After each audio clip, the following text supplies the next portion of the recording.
going on here? I'm organizing these mixing bowls. There's more mixing bowls here than you can shake a stick at. They're in every cupboard. It looks like a bunch of old bric-a-brac to me. Look at this. It looks like something out of a museum. You know, from Sir Humphrey Gilbert's time. Ah, I thought so. So it is your bowl then? What do you mean, my bowl?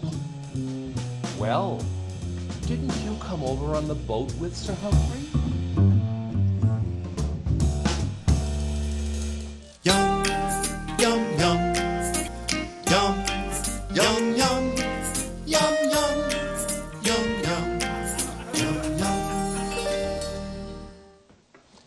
Hi everybody and welcome to another edition of One Chef One Critic. I'm Karl Wells, food critic for The Telegraph. And I'm Chef Steve Watson of Central Dairies.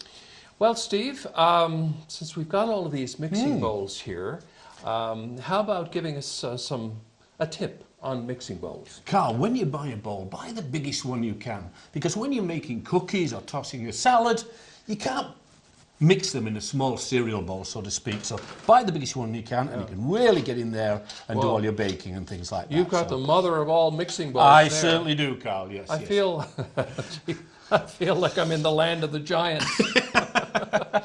Okay, well, I can see why, having a big mixing bowl would make the job much easier. Absolutely. Thank you, sir.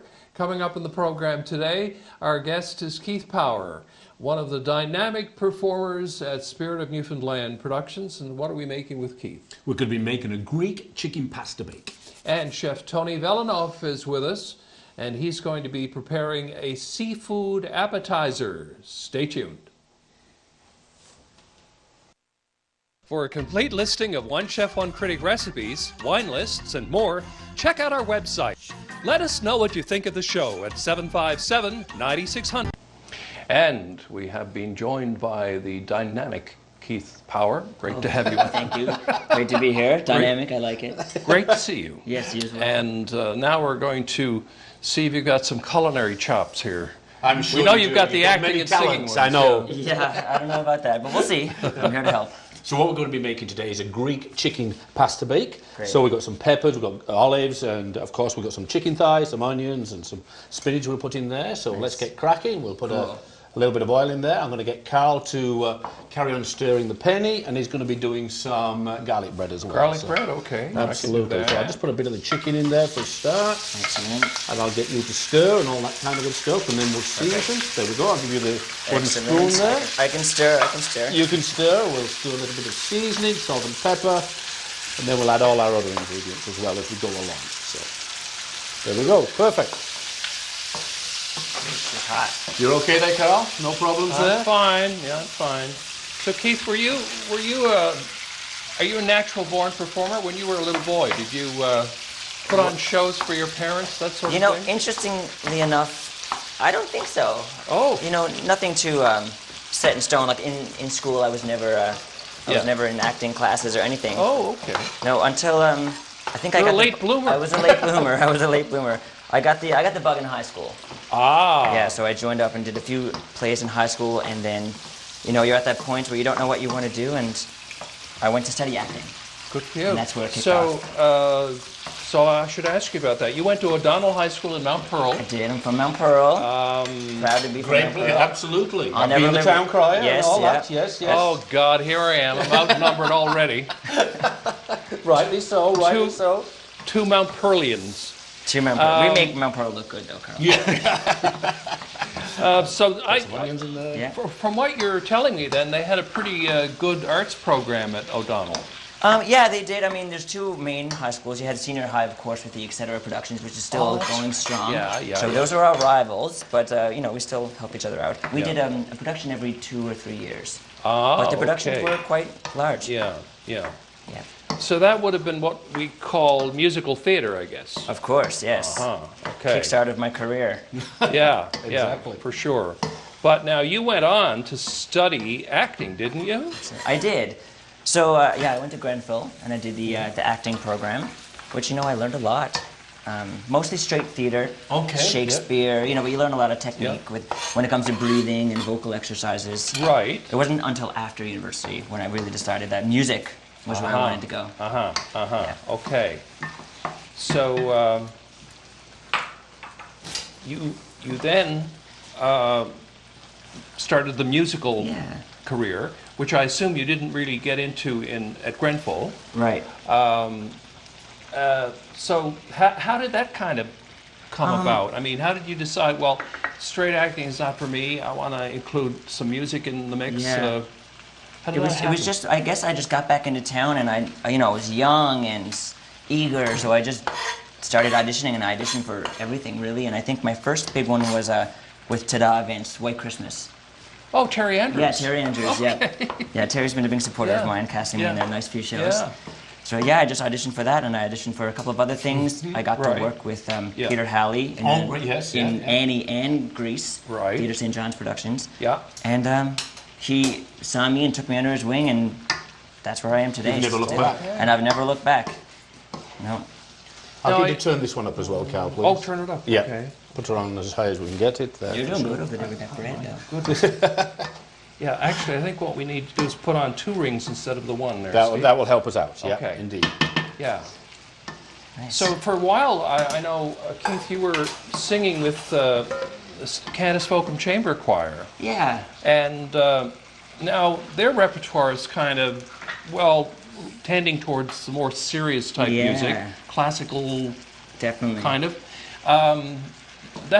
What's the difference between doing that kind of music and doing the kind of music you're doing in musical theater, for example, at Spirit? Good question. They're so different. Yeah. And that's the reason why I guess I decided to join Cantus Folcom, is because, as I was just telling you, I kind of dove into musical theater without much training. Right. So I thought if I joined a nice, including choir, I can learn, kind of teach myself how to read music and be surrounded by a whole bunch of other artists who are, a lot more talented when it comes to musical theory. Yes. So I could learn a lot from it, and which I did.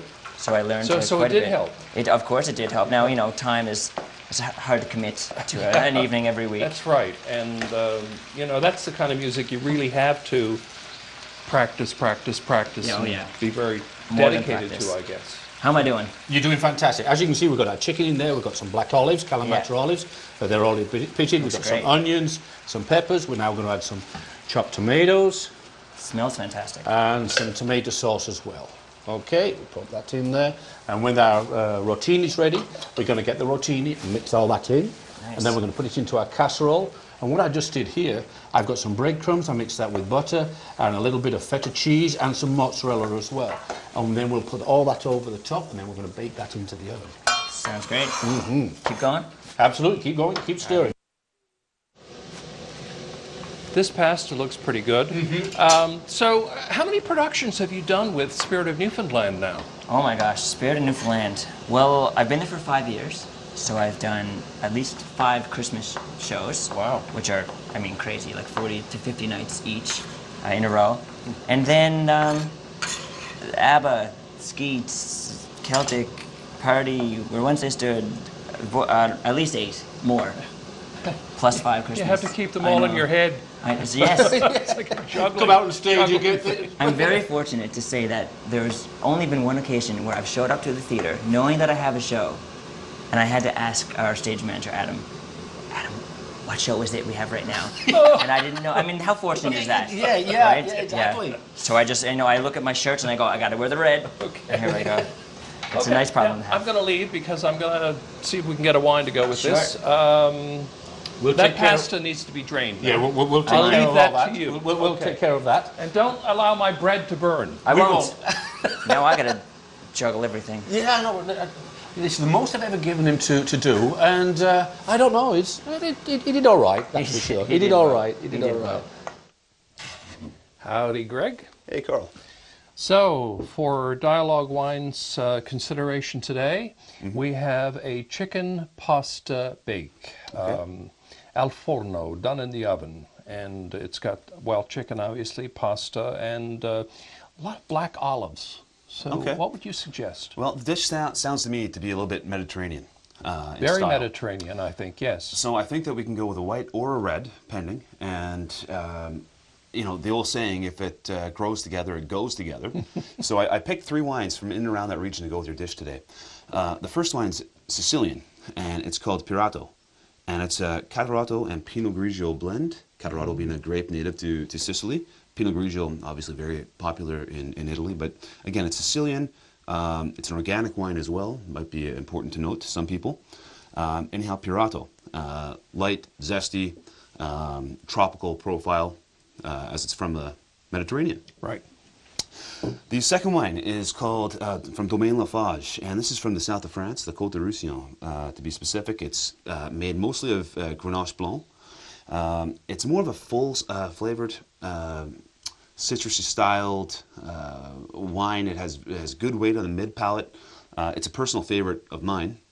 And then last but not least, you mentioned olives, and sometimes you think of olives, you think of olive oil and Tuscany. So here's a Tuscan wine from a very small producer, family-owned operation called La Racina. And they are in Montalcino. This is 100% Sangiovese, and if you want to go with a red wine, this might be a good choice. A little bit of sour cherry, a little bit of cranberry, not too heavy, and might just hit the target for you. Okay. And the price points? The price points, the Pirato is $17, the Domaine Lafarge is $24, and then the La Racina is about $20. Okay.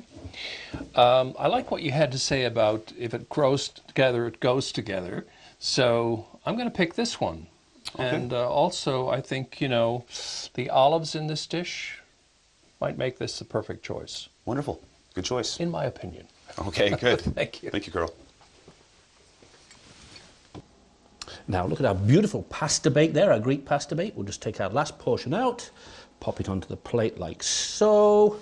We'll put a little bit of our garlic bread on there. And I don't think there is any dancing in the dining room, but let's go and see if both Keith and Karl are singing in the dining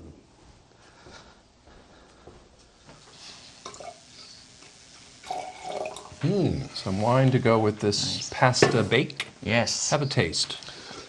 See what you think. Of the wine? No, Of the no. pasta. I'm anxious to get into the Okay, wine. no, you can taste both, but We'll save the wine. let's start with the With the bake. the food. Sounds good, sounds good.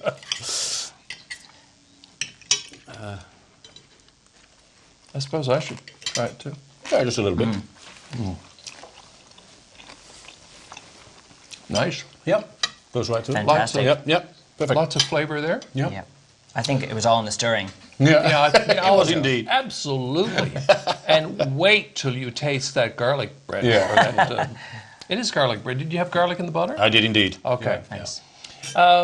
You do other shows besides the spirit shows, kind of your own independent one-man things. Yeah, I like to branch out and Yeah, because you did Hedwig and the Angry Inch. I did. Mandana. Mandana. Lady Gaga. Lady Gaga tributes. Yeah, seems to be a theme running there.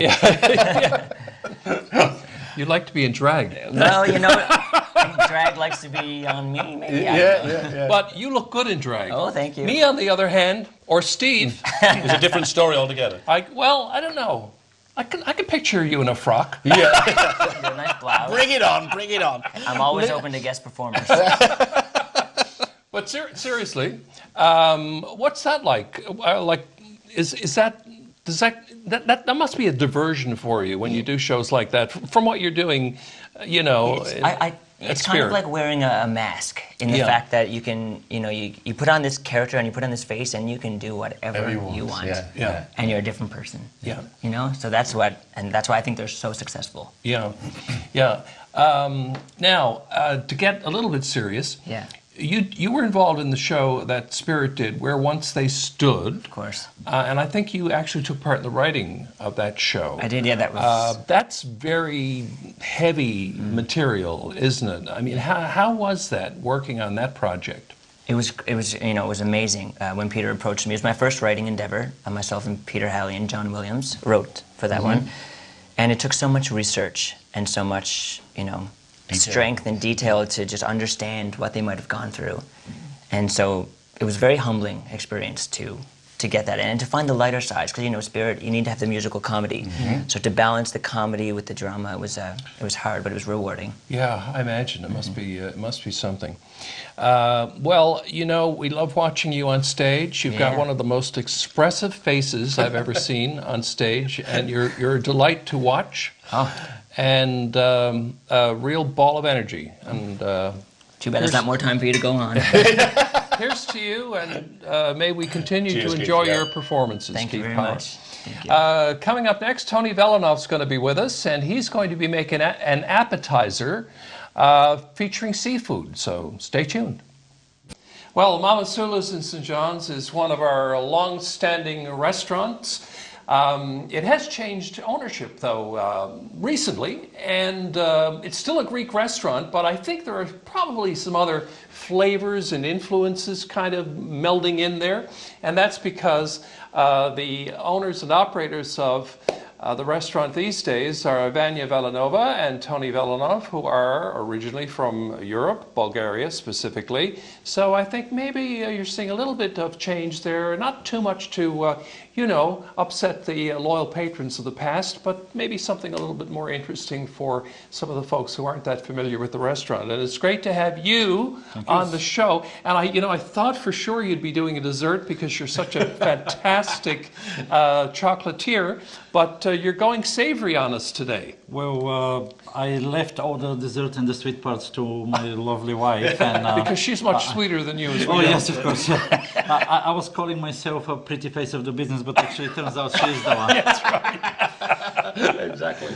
So I just turned out to the savory, and I'm enjoying myself pretty much. Okay. So what are we going to be making here? So we've got some potatoes, some smoked salmon. Well, what we're going to do today is Newfoundland smoked salmon with a potato rosti, Okay. and a little bit of crème fraiche with the herb pesto. Okay, perfect. So what I'm going to do first, I'm just going to I can remove grind that one out. potatoes. Yep. Okay, thank you. So this would be for the roasty, correct? Yes. Now We're this gonna do is the rosti. Swiss kind of a dish. isn't Yes, it? it is a Swiss dish, which is a little tricky to make if you don't take all the excess water in the Oh, I potatoes. understand. Yeah. Usually it makes very plain. You don't add any salt or pepper or any seasoning into the rosti Okay, yeah. before you put it on the stove and cook it. Okay. These are the roasties finished here. Yes, Which remind me they're like a little bit like what our Jewish friends make, the latkes, potato Yes, latkes, they're aren't they? similar Take to that away them. from me. Yeah. Yep. Thank Perfect. you. So the one little twist I'm doing, I'm just going to put a little bit caramelized onions in it. Okay. Yeah. Really nice flavour. And I'm just Caramelized gonna onions. mix them up. Fantastic flavor. A little bit sweet too. And then I'm just gonna transfer all those potatoes into the paper here, Oh, that will dry it out, won't it? Yeah. and Okay. I even's gonna fold them like a little baby. I'm gonna knead the bowl if you don't mind. Oh, the bowl. Okay. So Thank you're you. making sure you're getting out all of the excess Yes. moisture. So you can see all the The water starch coming coming out. out. Yes. So that will allow Yeah. the potatoes to set nicely. That's right. Yeah, you get a better end result if you do that. Yes. They'll cook faster and they'll roast. They actually roast. That's yes. the whole idea, isn't it? Do you want to put a little bit of oil? Or you put the oil into it? Yeah. Perfect. That's just a What kind of vegetable. oil would you use there? I'm using at the moment a little bit truffle oil just to give a little bit more Okay. Yep. different and interesting flavor to it. Okay. Okay. I can Yeah. Okay. Just to spread it out a little bit. spread Yeah. it evenly and thin. Very good. Okay. If you can assist Perfect. me. I can Thank look after you. that. So now we're going to present one because you've got some already cooked, correct? Yes. They're better when they're a little bit cold. So Yeah. So you can work with it. Yeah. Okay. Let me just. Did you put any pepper in the potato? I'm gonna put them now. Okay. As you put a little salt in the potatoes, they start watering. So Right. I want them to settle a little bit. Okay, yeah. And then I'm adding the. Because I like pepper, Tony. Oh yes. I didn't want you to leave the pepper out. Okay. As you can see now, they stick together and they're all like a little patty. Yep. See, they're very easy to make. A lot of people would look at that and they say, oh, that's too complicated for me to make. But they're No, actually very and, simple. The beauty of them is you can make them even the night before and then just leave them, Reheat and the them or next whatever, morning yeah. you can just do that Yeah, and absolutely. make it. So we have our plate now. Yes. To the side there, beautiful. So we're just gonna start plating them. I'm gonna take them with In the centre, my knife, and then a nice Newfoundland smoked salmon. a couple of pieces of the beautiful salmon. Yeah. It is beautiful too. Lovely Atlantic salmon. Okay. Way And better then than that BC stuff. what I do, I'm just gonna put a little bit The greens. greens, Yeah. The greens. just to be on a healthy side. And then I'm gonna use a little bit of balsamic vinegar. That's the Modena one. Aged. It's aged in barrels. I'm just Nice. gonna sprinkle a little bit. Over the top. Over Okay, the so top. yeah, it's a Isn't that reduction lovely? almost. Yes, Yeah. yes, yes. So Beautiful. the sweetness and the acidity of the vinegar is gonna go in a very good contrast with it. Yeah, yeah. Then I have a little bit of Capers? fried capers, so they can be a little bit crunchy. Yeah. That's right. Now look at Give a that. little saltiness. And just a little bit Parmesan. Wow. Yeah. And then I have here Some crème fraîche. my crème fraîche with a little green pesto. It's a herb pesto. Yep, yep. So what I'm gonna do, just go over Ah, see, there's the pastry edges. chef coming out. Yes, indeed. So yes. Yeah. There's the pastry chef coming out. Look at that. Yeah. Look at that decorative technique he's got So- there. Yeah. Beautiful. Voila. That's our dish. And Magnifique. C'est magnifique. Great. thank you. Have a little taste, Stephen. You would like me to taste? I Yeah, why assume. not? Just get in there. Just get a little bit of smoked salmon. Do you want me to? Just use a nice Japanese knife there. The crème fraîche. Oh, amazing. Oh. I like the roasty there, the crème fraîche. Really brings out the flavour of our Newfoundland smoked salmon. Smoked salmon and rosti a la Chef Tony Velinov. Thanks so much, Tony. Thank you. And that's it for this edition of One chef. One Critic.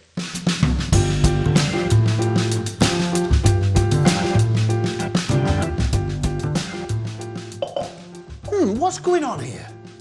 I'm organizing these mixing bowls. They're all over the place, in every cupboard, more than you can shake a stick at. It looks like a bunch of old bric-a-brac to me. Look at this. This looks like something from a museum. You know, from Sir Humphrey Gilbert's. Sorry, I wasn't ready. Okay, so here we are. It's One Chef, One Critic, Season 10. Our guest chef is Tony Velinov.